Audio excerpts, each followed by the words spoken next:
Welcome to the White House. Thanks for being here. I have no announcements to make at the top, so I'll go to Darlene. Thank you. On gay marriage, can you tell us at this point whether the president has been brought up to date on the arguments today over at the Supreme Court? As you know, the senior advisor, Valerie Jarrett, was there, White House counsel, Kathy Rumler, as well as an associate counsel, Kathleen Hartnett, were in attendance.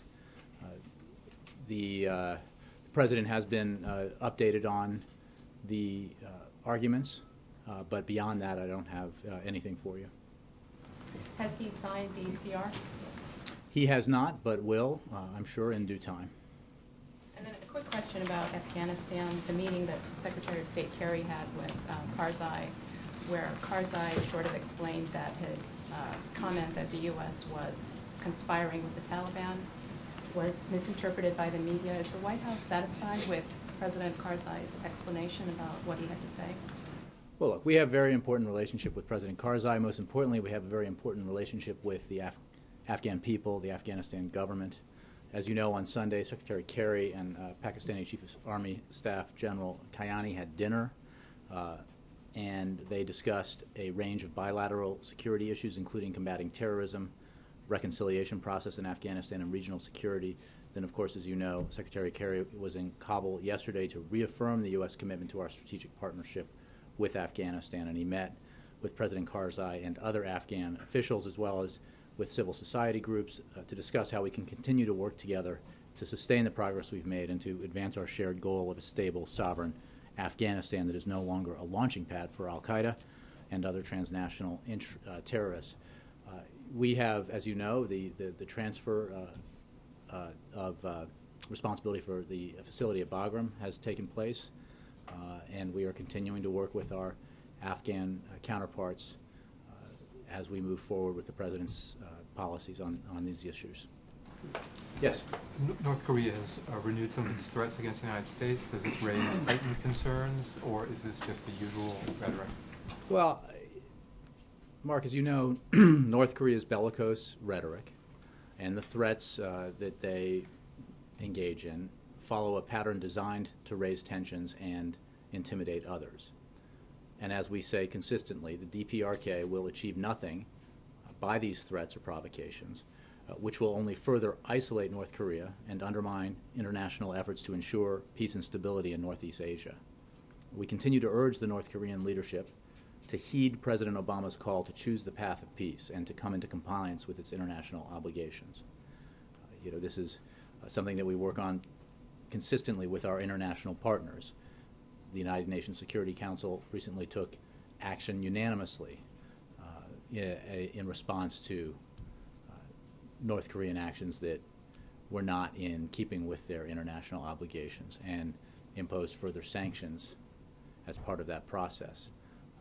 So we do look at this as part of a pattern, and we respond in the way that we always have.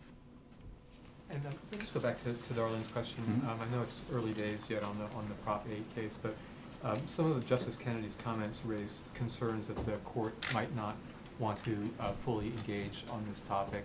Would this be a missed opportunity to settle an issue that's of great importance to the country? Well, I'm not going to evaluate the arguments today, and I, as everyone, I think, will wait for whatever decisions the Supreme Court makes in the case they heard today and the case they'll hear tomorrow. I would wait. I think we've seen in recent history, there's ample reason to be cautious about predicting outcomes in Supreme Court cases based on any particular piece of the puzzle, in this case, oral arguments. So I'll heed my own caution and not engage in that. And just one detail. You've said that the budget submission would come the week of April 8th. Mm-hmm. Have you narrowed it down to a specific day that week yet? Between Monday and Friday. Yes, good to see you. I can go to immigration for a moment. Mm-hmm. This morning, Janet Napolitano said... And by between, I mean, could include Monday or Friday. Sorry. Inclusive. Inclusive of. Secretary Napolitano said today that triggers are not necessary before comprehensive immigration reform.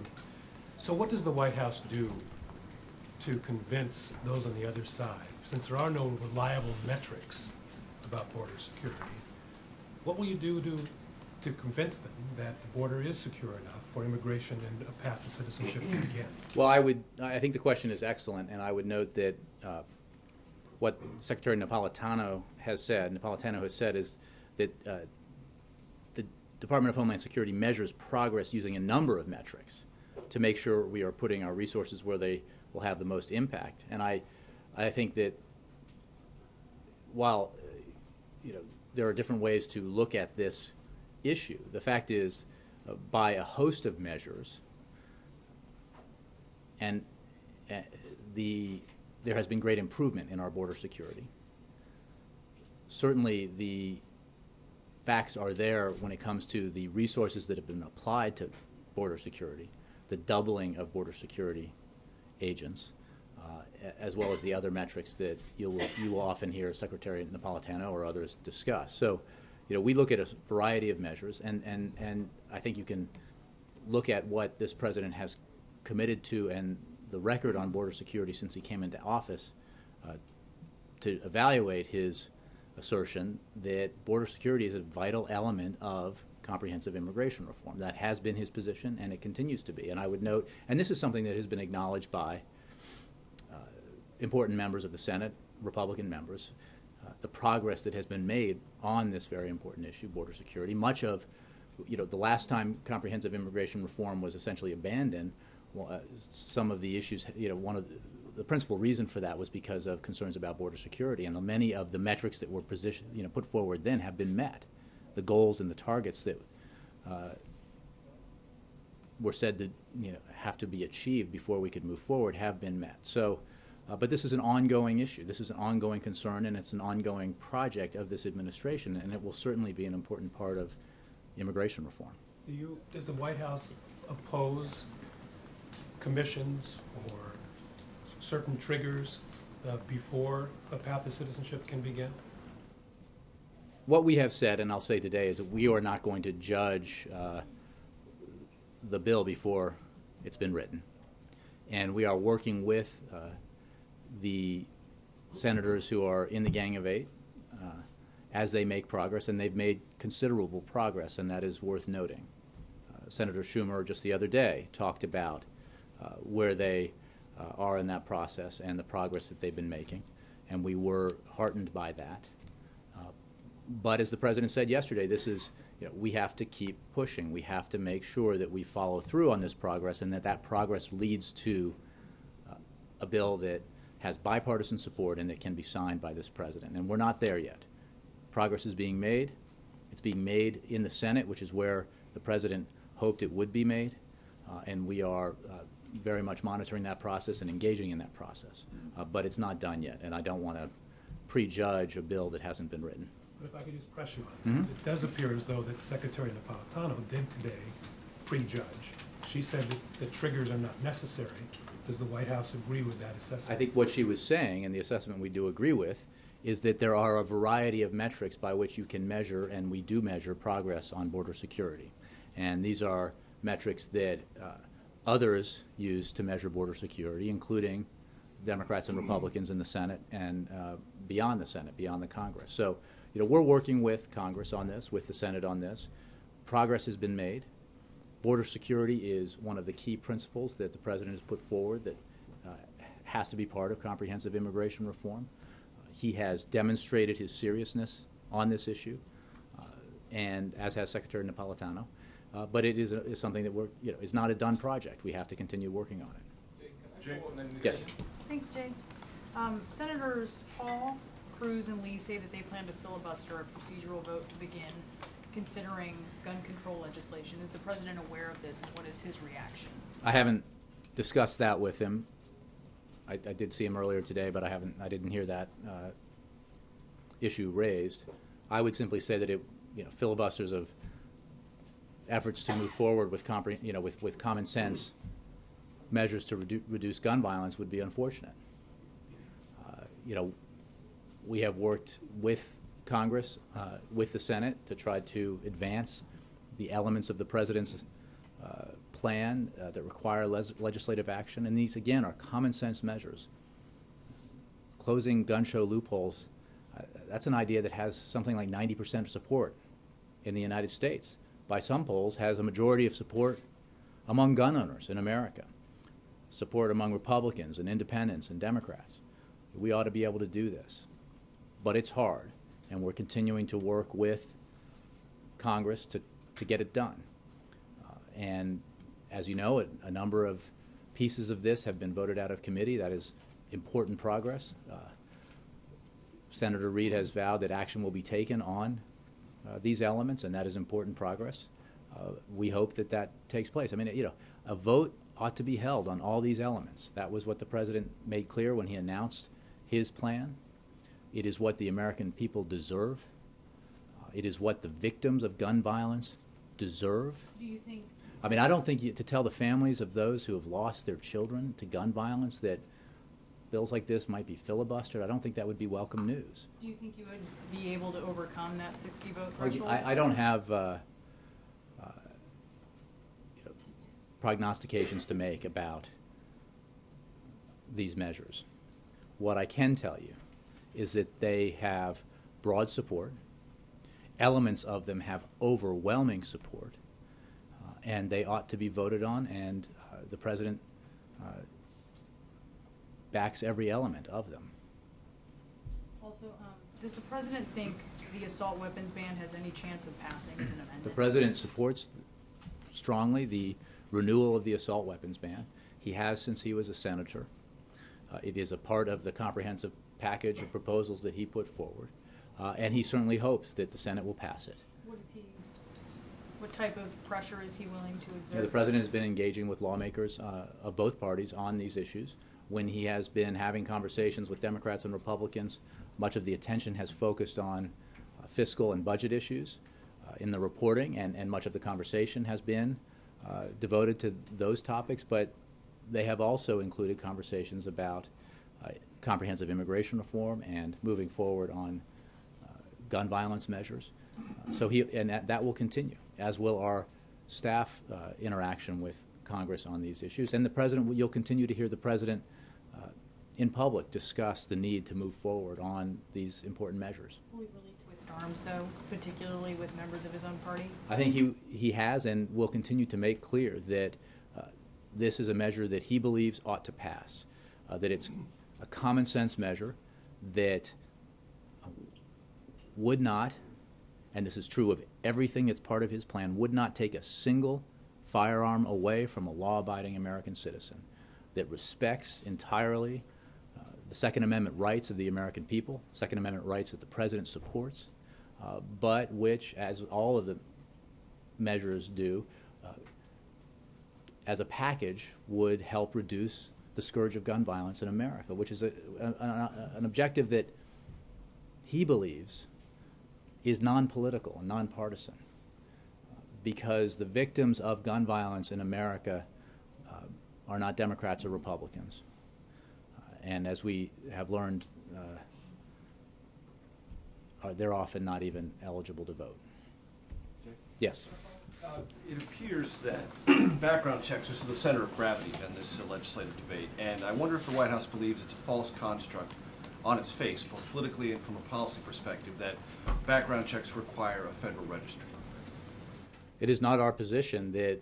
But is it a false construct? Do you not have Well, to have I don't know. That may be too clever for me to answer. I think the fact is that the existing system, this is something that I think is misunderstood by those who don't follow this issue closely. There is a background check system. What the President believes has to be done, and what the efforts underway in Congress hopefully would do if passed and made law, would close the loopholes in that system, make the system comprehensive so that it is most absolutely effective as effective as it can be in preventing weapons from getting into the hands of those who should not have them. That's the purpose of the system, and it is this idea is supported, as I said earlier, by a huge majority of the American people of all political persuasion. So you are aware that being injected into this debate is either assertion or a fear that a registry has to be accompanied for this to be effective. And I'm curious what we the do not believe that's administration whether you would describe that as a false construct or not, we do not believe that. That is not what would happen.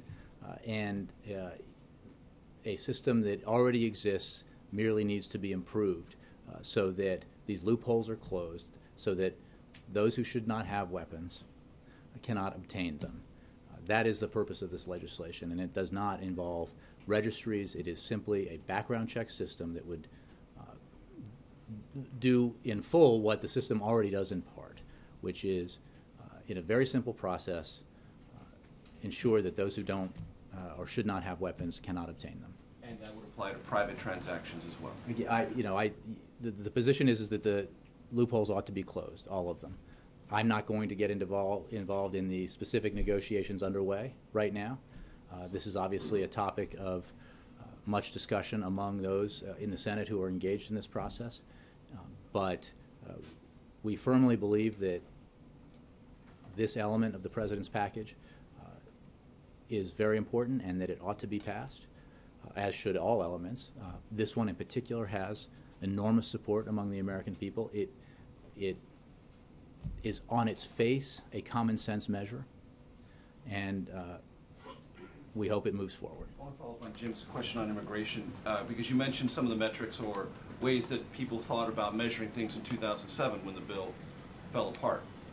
Are you saying that those are acceptable means of measuring and maybe by certain standards have already been met as far as border security? I'm simply citing what some lawmakers, including Republicans, have said about the goals that were asserted by some back in that previous debate and how they have been met when it comes to some of these metrics. It is a fact that we now have nearly 22,000 personnel along our border. That's an all-time high. And they are deploying unprecedented levels of technology in the effort to make our border more secure. And there are just a variety of metrics that DHS, I know, has discussed and provided to reporters that confirm the progress that has been made on border security issues. We want to... 2007 standard, the border's already secure. No, I think that what I would say in echoing some lawmakers is that much of what was put forward as necessary back in that debate has been achieved. I would not suggest, because the President would not support this proposition, that we do not need to continue to do everything we can to make our border more secure. And the President is committed to that. That's why it's a key element of comprehensive immigration reform. Secretary Napolitano is committed to that. We are working every day to take necessary measures to improve our border security. And that's part of the discussion right now on this important piece of legislation. Lastly, on the CR, whenever the President signs it, what is the takeaway from the White House on the fact that he will sign a CR that in large measure puts into law for the second time the sequestration and perhaps casts a shadow over future years? Because the sequestration is there, and there are those who look at it now and say this is part of a new normal. Well, the CR does not put in, the CR just simply extends budget levels in keeping with the previous budget agreements. The sequester stays into effect. It doesn't alter the fact that the sequester is being implemented in keeping with the law. There is no question that we believe we should not have come to this point where sequester would be imposed.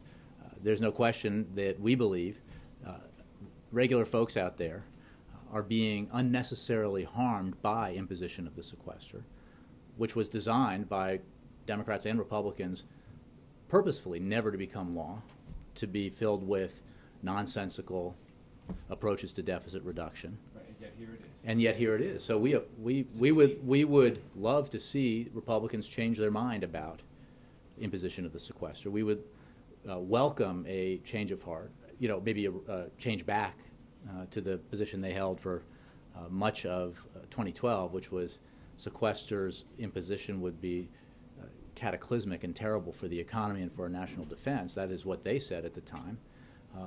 Instead of doing what they did on January 1st, end of the year January 1st, instead of doing it, which was to postpone or delay the implementation of sequester with a balanced buy-down, which they were willing to do 2 months ago and now are suddenly unwilling to do, or recently became suddenly unwilling to do. We would welcome a reversal of that position. The President's had to accommodate political realities he finds very negative, right? There is no question that Republicans chose to implement the sequester. We cannot we have presented ways, the President has presented ways on numerous occasions to eliminate the sequester entirely, to do that in a balanced way, to do that in a way that asks those who are well off and well connected participate in further deficit reduction. Lost that. No, we have not lost that. The fact is, This doesn't mean you've lost that debate. on the overall effort to reduce our deficit in a balanced way, no. Absolutely not. The fact is the Senate passed a budget that is balanced in its approach to deficit reduction, that allows for the key investments that are necessary to allow so that our economy will grow and our kids are educated. It enacts further spending cuts and entitlement reforms. You know, it mirrors the balanced approach that the Simpson-Bowles Commission put forward, that the President's budget proposals and submissions to the sequester and his offer to John Boehner represent. And that, you know, we hope that now that the House has passed a budget and the Senate has passed a budget, that we can come together, Democrats and Republicans, and reach a compromise. Compromise requires accepting the general proposition you're not going to get 100% of what you want. The President has, in his own submissions and offers and his budgets, made clear that he understands that he is willing to compromise on things that are difficult for Democrats. What we have not seen as of yet is a commensurate willingness by Republicans to compromise. So their position now is we ought to devastate Medicare. We ought to seriously reduce, dramatically reduce our spending on education, research and development, innovation, manufacturing, infrastructure. Just cut to the bone in the name of deficit reduction. But while we do that, reform our tax code in a way that funnels massive tax cuts to the well-off. That's a terrible approach to the problems that we face, because this challenge can be dealt with in a balanced and reasonable way, and that's represented in the President's proposals. It's represented in the budget the Senate passed, and the President hopes that, and as these conversations continue that he's been engaged in, that we can move forward and find common ground. It's going to be hard because, as we've seen in the House, there is an embrace by some of the idea that the well-off and well-connected should not only be held harmless, but they should get a huge tax cut. I understand that, Jay. But that's all. Budget resolutions are all theoretical until you do something in reconciliation. Mm-hmm. The CR is law, and for the second time now, The CR is simply you're putting into place that which the White House fundamentally opposes. Originally suggested but hoped I never think would be you- implemented, but now has to implement. I just want to be clear, the CR extends funding level for the government through the fiscal year at the levels already agreed to by both parties. It did not eliminate the sequester. It doesn't address the sequester. The sequester remains law. But it did. Well, look, the Republicans made clear that they went from saying the sequester would be the worst possible thing that could ever happen to calling it a home run, to saying it was a political victory for the Tea Party. Now shares. Well, no, he doesn't. He thinks they were wrong.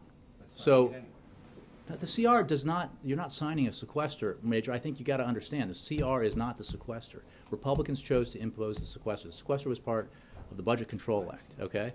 So if you're asking me, does the President regret that Republicans would not make a common sense, balanced, accept a common sense balanced proposition to postpone or eliminate the sequester? You bet. Is he continuing to work with lawmakers of both parties on a bigger deal that would not just eliminate the sequester, but reduce our deficit beyond the $4 trillion target that we've all talked about? Yes, he is. And he hopes the Republicans will go along with that because the American people overwhelmingly support it. Yes. On Syria, interesting moment today at the Arab League summit where, of course, President Assad was not there, so a Syrian opposition leader took his seat. I wonder if you could talk about how symbolically important you think that is in terms of getting Assad out of power, but also when that opposition leader had the microphone, he seemed to be calling on the U.S., some of our key allies, to do more. And how do you answer that criticism that you're facing? Well, I would say a couple of things. One is we support the Syrian opposition coalition, as you know, and we do so with our partners. We believe that it is the legitimate representative of the opposition and of the Syrian people in their effort to rid their country of the scourge that is President Assad, a leader with enormous amounts of the blood of his own people on his hands. We continue to provide an exceptional amount of humanitarian aid to the Syrian people, the largest amount, I believe, of any country. We continue to provide non-lethal assistance to the opposition and continue to step up the levels of non-lethal assistance that we provide. And we work with our partners. And look, as the President said on his trip when he was asked about Syria, this is a problem that we are working with our partners on. It is one, when it comes to our policy, that we are constantly evaluating in terms of what steps we should be taking to help bring about the transition in Syria that the Syrian people so desperately deserve. And we will continue to do that.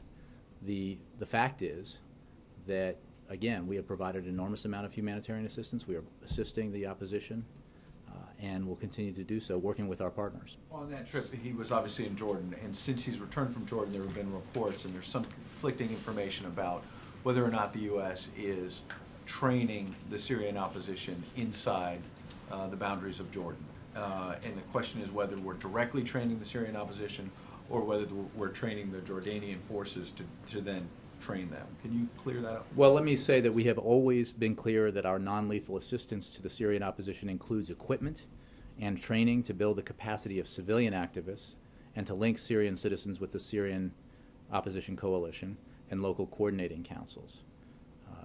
So I can say that much.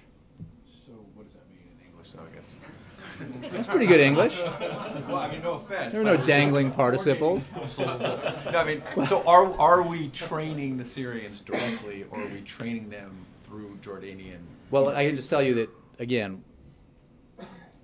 our non-lethal assistance to the Syrian opposition includes equipment and training to build the capacity of civilian activists. On some of these other issues, I don't have anything for you, but it is clear that we are providing the kinds of non-lethal assistance to the Syrian opposition that we've discussed. Okay, one other quick question on healthcare. Republicans on the Hill are complaining that there's a draft questionnaire, or draft application, I should say, for people to apply for insurance coverage under the Affordable Care Act. And I think it's on page 59, there's a question asking whether you want to register to vote. Mm-hmm. And Republicans are complaining specifically about the idea that in offering a benefit, there seems to be a suggestion that the administration wants to steer people to register to vote, but to also register for the Democratic Party because you're getting a benefit. Is that what the administration Are you is doing? suggesting that all benefits, does that mean the Republicans are disowning any ownership of Medicare, Medicaid, Social Security? Is that? It's about the Affordable Care Act. Well, actually, When you apply for Medicare, the linkage of checking off whether or not you want to register to vote goes back to a 1993 law regarding Medicaid, which maybe Republicans opposed. I can't remember, but the again, it goes back to that. It's not about the Affordable Care Act. As a separate measure, I'm not sure that it's such a terrible thing that people might want to register to vote, but I think this predates the Affordable Care Act. Yes, sir, Peter. Back to Syria very briefly. How do we know that the aid, humanitarian or military, in any form that's coming from the United States, is going to the right people, is getting to the good guys in Syria right now? Well, obviously we monitor this closely. In making our decisions about the kinds of aid and that we supply and who we provide it to, evaluate just these questions. But we have, when it comes to the Syrian Opposition Coalition, we obviously have recognized that organization and work with our partners and directly with them to help them unify and to provide non-lethal assistance to them. But I mean, this is a question, I think, as we going back on this issue in Syria that we've talked about in the past, that we have to make these evaluations all the time. And do we presently have people on the ground inside Syria helping vet those opposition members to determine groups to see exactly who should be recipients? Not that I'm aware of, no. Let me digress very briefly. I want to ask you a question, given the fact that the president is a big college sports fan, and now we're heading toward the Sweet 16. This is the first year where basketball teams have been disqualified for failing to meet academic requirements. This year, one of the teams that failed to make it was Connecticut because it didn't graduate, approaching 50% of those necessary to graduate. So would the president be willing to endorse efforts to raise the minimum academic rate, basically the minimum graduation rate, higher to 60% or something like that? It's a fascinating question, and I don't know the answer to it. I haven't had that conversation with him. I know he believes strongly in the need for student athletes to be students, But I don't, beyond that, I haven't had a conversation with him about that particular proposal. I guess the question then to take for consideration, I'll pose it to you again soon since we'll have plenty of time to talk basketball, is the gist is right now, if you have 50%, that's viewed as sufficient to play in the NCAA tournament. Does this White House support efforts to try to make it higher than that? Again, I wouldn't want to guess whether we have a position or what it is.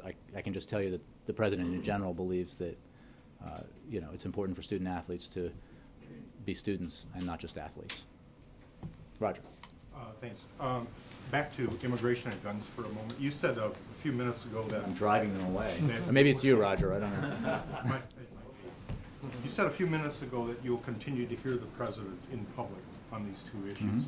Can you give us a little sketch as to what's planned the next several weeks on pressing immigration and guns? No. I can just say that I have no scheduling announcements to make, but the president has made clear... Trips to the Hill again, one-on-ones? Again, I don't have any specific scheduling engagements to preview for you. Going back to his State of the Union address and then back even further to the announcement of his plan to reduce gun violence, the president has made clear that he considers this a priority, and he will make that clear, as he has already, in the future, in the coming days and weeks, as these issues are as these issues are considered by the Senate, and hopefully move forward in the Senate. So beyond that, I don't want to preview anything for you, but you can be sure the president will be continuing to discuss what he believes are fundamentally common sense proposals that would help reduce gun violence in America in a way that is absolutely appropriate and that in no way infringes on our Second Amendment rights, in no way would take any weapons away from any law-abiding citizen. And he believes that we ought to move forward with those measures, and we are working with the Senate as they consider them. The event in court on Friday is on the economy, but could he conceivably touch on these two subjects as well? Well, I'm not going to preview that event or the president's remarks. I would just say that in coming days and weeks, as these issues move forward in the Senate, the president will want to make clear his support for common sense measures to reduce gun violence. Yes, Alexis. I was going to ask about Florida also. Can you tell us whether any members of Congress will be with the president at the event? It's supposed to be at the Port of Miami. I just don't have anything for you on that. When we're ready to provide more details about the president's schedule, we'll offer them to you, but I don't have anything more. Can you at least suggest that it's trade related? Can you help us? I can promise you that when we have more information to provide, that we will provide it. And it'll be excellent. Yes, Steve. Just to follow up on Ed's question, Katib specifically asked for NATO and the US to provide Patriot missile protection for rebel strongholds in Syria. That would seem to meet the test of non-lethal help. Is that something the US might consider? Well, we are aware of the request, and at this time, NATO does not intend to intervene militarily in Syria. I think that a Patriot missile battery, I think, would fall within the definition of military assistance.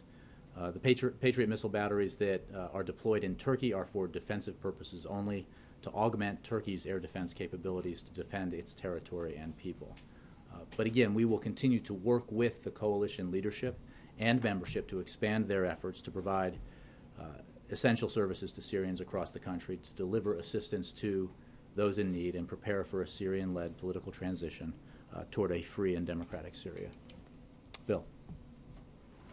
Jay, the Italian highest court in Italy has reversed the verdict of Amanda Knox, who is now back in the United States. Is there any way the Obama administration would agree to the extradition of Amanda Knox so she could have to go back to Italy? You know, this is a legal matter that's, I think, still in process, so I just don't have any comment on it, Bill. Yeah, right. Thanks, Jay. Back on the gun issue, there have been 381 sheriffs, local sheriffs, that have signed on saying that they would not enforce gun laws that they believe are unconstitutional. Would the administration or the Justice Department have any problems with that if sheriffs at the local level or local law enforcement did not enforce whatever gun package did pass? Well, I haven't seen the letters that you reference. I think that as a general proposition, we think that people ought to follow the law. And as a absolute matter of fact, in my view, and I think many others, including constitutional experts, there's not a single measure in this package of proposals the President has put forward that in any way violates the Constitution. In fact, they reflect the President's commitment to our Second Amendment rights. One more. Today, the Democrats for Life filed amicus briefs in 2 cases regarding the HHS mandate. Would you have any comment on that? I don't have anything for you on that. All the way in the back. Yes, sir. Immigration. What's the position of the President on, with regard to the visas for immediate family members, for immigrants who will benefit with any immigration reform? You know, I know that this is an issue that is part of the discussion as comprehensive immigration reform is being worked on in the Senate. I don't have anything specific for you on it. We want to see what emerges from that process. The President's views on this are reflected in his blueprint, which has been available for some time online.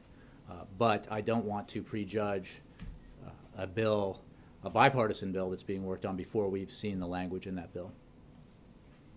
Yes, sir. You said you didn't want to get into the business of predicting Supreme Court case outcomes. Should we expect the President to talk about same-sex marriage at all between now and the court's decision? Well, I mean, the President's views are clear. He made those views clear. Last year, he spoke about, in a press conference, I believe, about the amicus brief that Department of Justice filed, and he spoke beyond that about his own views and how the application of heightened scrutiny, in his view, would mean that there would be no way to write a law that cleared the bar when it came to justifying discrimination against LGBT Americans. So, but it's certainly possible that either in an engagement with in a press conference or some other encounter he might be asked about and therefore speak about it. But I don't have anything beyond that to preview for you. Ann? Can I follow on that? Does the President have any thought about why there's so much interest in this now and so many members of Congress and public figures are changing their minds on gay marriage today? I think it was Jay Rockefeller and Senator McCaskill has changed, Senator Warner of Virginia. Does he have any thoughts on what it is about an issue like this that is really a very dramatic increase in support in public opinion polls in the last year? Well, the President has noted in talking with you about the transformation that's been taking place in American society on these issues. He's talked about his own evolution on these issues. And many other commentators on American society have discussed, I think, in depth this phenomenon, which is a welcome phenomenon. And I think the only comment that we would have about it, we'd leave the in-depth studies to sociologists and others, is that it is a recognition by an increasing number of Americans that gay and lesbian Americans ought not to be discriminated against. And that goes to core principles about who we are as a country. The President spoke about this in his inaugural address, and that section of the address was much noted, and it reflects his core beliefs on these issues. Donovan. Thanks, Jay. I just wanted to get back a little bit to the sequester and implementation here at the White House. Is there further information about that? Like, are people getting furlough notices? And I'll have to check. We were traveling. I'm not sure what updates I have on that. As we've said in the past, the sequester applies to the White House and the Executive Office of the President, as it does to the rest of the executive branch. But I don't have any more details for you. People have been asking about this for weeks. Is there a way to maybe corral some of the information and put it out, as opposed to just getting the question again and again and again, because we're going to keep asking again and yeah, again?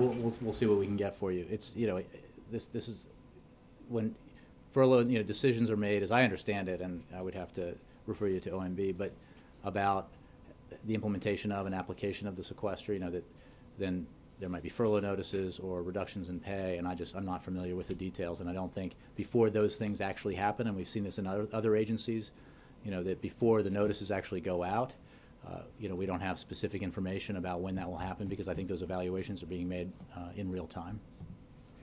Is that it? Thanks all.